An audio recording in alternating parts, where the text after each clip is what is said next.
Hello and welcome to video number 2 in the Pixel Studios platformer tutorial series. In the last video we left off on a blank screen with nothing in it. And how do we get past that? And how do we get our character moving? Let alone have a character. To do that, you right click your sprites menu and create a sprite. You can either import your sprite or create it in here. We're just going to make it here so everyone can follow along. Once you have this, you're going to want to rename your sprite with the prefix SPR underscore and name it whatever you want. I usually start with player 0.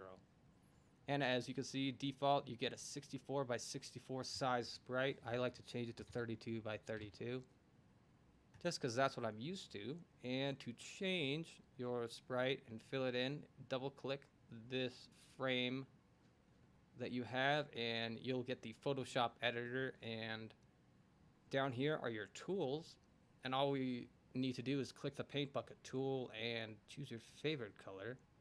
Mine's yellow. And as soon as you have that, that's basically all you need to do to set up your first sprite. So to make that into an object, right click your objects and create a new object. Rename it with the prefix obj underscore like you did your sprites, obj for object, and name it the same as your player to keep things organized. Then click this drop down and select your sprite. Now you have everything you need to have a basic character started. To add this to the game, you have to have an instances layer. You should have one by default, but if you don't, click this button and add a new one. You can rename it by right clicking, or you can also click F2 while you have it highlighted and rename it that way. Okay, so now once you have your layer set up for your instances, you can drag and drop it. And as you can, I'll just show you, you can't drag and drop it onto the background. It'll give you a pop-up. So you have to actually have an instances layer to use an object or anything in this object menu. Okay, so now if I press play, nothing would happen. The character would show up, but we wouldn't be able to move it. So how do we get it to start moving? To do that, you want to double click your character object and add a step event. A step event is something that happens once per frame, and that happens about 60 times per second by default. So it's very useful for creating character movements. And to check if your keyboard button is being pressed, you use something called keyboard check. And the key code for left arrow key is VK left. And we're going to want to use an if statement because we're checking if we're pressing a keyboard button, and this returns a 1 or a 0. So if it's true, then it will run through the code that follows on the next line. And what you need to do to make something move to the left is type hspeed equals, you can type -1, -2, we'll start with -3. You can also say x plus equals -1, but that's a little more finicky, and I like to use 8 speed. And besides that, I did type in the plus. I'll show you that in the next example. There's two different ways you could set up movement where it's constant or it also increases. And to get your right arrow key moving, it's the same. It's a VK right, and all you do is delete the negative sign. And if you press play, now you should have a character that moves left to right. But since we haven't put anything into it to make it stop, as soon as you press one of those buttons, you can see it starts without moving. But once you press one of those buttons, it just goes forever. So to fix that, all you have to do is type in if not keyboard, and that's what this little exclamation mark means. You can use it before the statements you typed up above to see if the opposite is true. It's very useful. Use it all the time. And we also want to check if, so we're checking if none of the buttons are pressed. So we want to use it and like I mentioned, there's also while or. But for this, the and checks it, both statements have to be true that are getting linked together. So this will only work if both of these statements are true, if you're not pressing any of those keys. Okay, so that should be all you need. And once you type that and press play, the character should now stop. if you don't have those buttons pressed. And that's what it does. Majestic. Beautiful. All right. So that is constant speed. To make it gradually increase, all you have to do is type the plus button in front of the plus equals. This is a sort of a coding grammar. There's a word for it. And since the step event happens once per second or every frame, it will constantly add the value you have after the statement every frame. So I'm gonna put it down to 1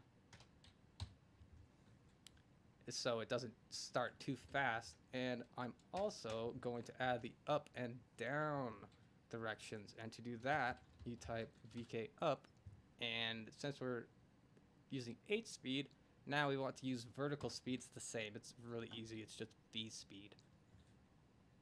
And also, I might have mentioned, but the Y coordinates are different in coding. Might not be all coding. I think it's in Python as well, but the X is positive on the right and negative on the left. That's normal. But if you want to go up, the Y is actually negative. And I think it's just because you start from the top left, like if you're reading a book. So, you know, you would go add words to the page if you went down. It's sort of the same sort of idea. So to go up, it's negative. V speed equals -1, and copy and paste and just type VK down and change this to a +1. So now that should be everything, and you should be able to move up, down, left, and right, and then it should stop if I forgot to add in the VK up and down, so it'll like go left and right still. Something. Whoa, that goes a little fast. Let me change. Now I'll just keep that at 1. But I forgot to add the extra buttons down here, so it might be messing up.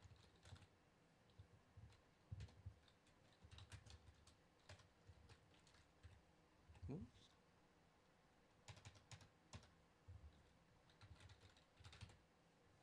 You can sort of split this into 2 statements, but just for time and easy mode's sake, we're going to do it like this.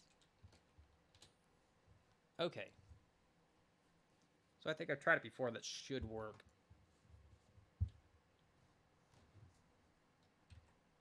All right. So that is doing exactly what I had hoped for. And it goes a little fast. You can change the values if you want to. You can also add a clamp. I guess I might do that at the end of this video. Well, let me try as a bonus, because that's about everything I wanted to cover. We'll just try.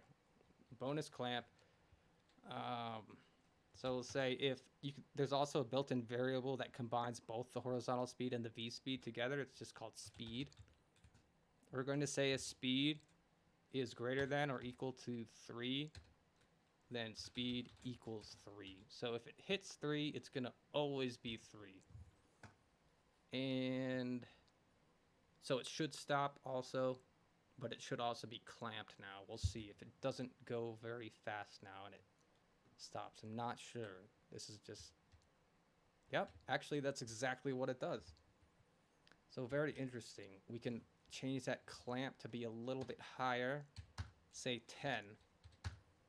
So if we hit 10, that'll be at 10. So you can see it'll sort of gradually speed up and then get to a speed and stop. This is also useful for, say, if you have something that you want to fall, but then, you know, like Mario, and get to a certain speed but not just like accelerate to terminal velocity. I don't know, I find them very useful. I don't know if I got taught that, but I eventually started using it myself.